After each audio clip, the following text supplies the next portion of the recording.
Hello, welcome back to my channel. உங்களுடன் நான் இன்னைக்கு சூப்பரான சிம்பிளான ஒரு பணியாரம் ரெசிபி பார்க்கலாம். பணியாரம் நல்லா புசு புசுன்ட்டு வரணுமா, இந்த மாதிரி ட்ரை பண்ணி பாருங்கள்.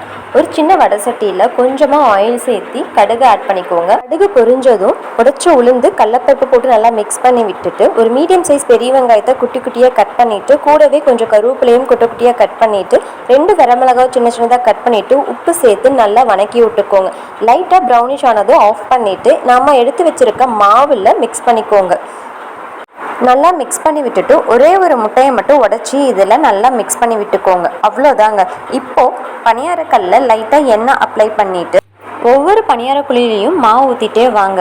மாவு புளிச்சிருச்சு அப்படின்னா வெறுமையாக பணியாரம் ஊற்றாமல் இந்த மாதிரி வெங்காயம் கருவேப்பிலை வரமிளகாய் சேர்த்து ஊற்றுனீங்கன்னா மாவோட புளிப்புத்தன்மை நமக்கு தெரியாது. இப்போ மூடி வச்சுருங்க.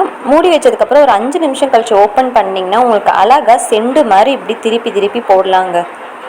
மாவில் அப்படியே வெங்காயத்தெல்லாம் போட்டு மிக்ஸ் பண்ணாமல் இந்த மாதிரி லைட்டாக ஒரு 2 நிமிஷம் வணக்கிட்டு மிக்ஸ் பண்ணிங்கன்னா அந்த வெங்காயம் சாப்பிடும் போது பணியாரத்தோட அவ்வளோ சூப்பராக இருக்குங்க. இதோட ஸ்மெல்லும் பார்த்திங்கன்னா நல்லா இருக்கும். கூடவே முட்டை ஆட் பண்ணிக்கிறதுனால பணியாரம் நல்லா செண்டு மாதிரி நல்லா புசு புசுன்ட்டு அழகாக கோல்டன் ப்ரௌனில் வருங்க.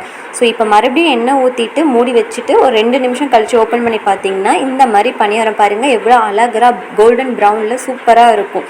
இந்த மாதிரி பணியாரத்துக்கு சட்னி கொஞ்சம் காரமாக அரைச்சி சாப்பிட்டோம்னா சூப்பராக இருக்குங்க. சட்னி லிங்க் நான் டிஸ்கிரிப்ஷன்லேயும் ப்ளே பட்டன்லேயும் ஆட் பண்ணுறேன். ஸோ நீங்களும் ட்ரை பண்ணி பாருங்கள். தேங்க்ஸ் ஃபார் வாட்சிங்.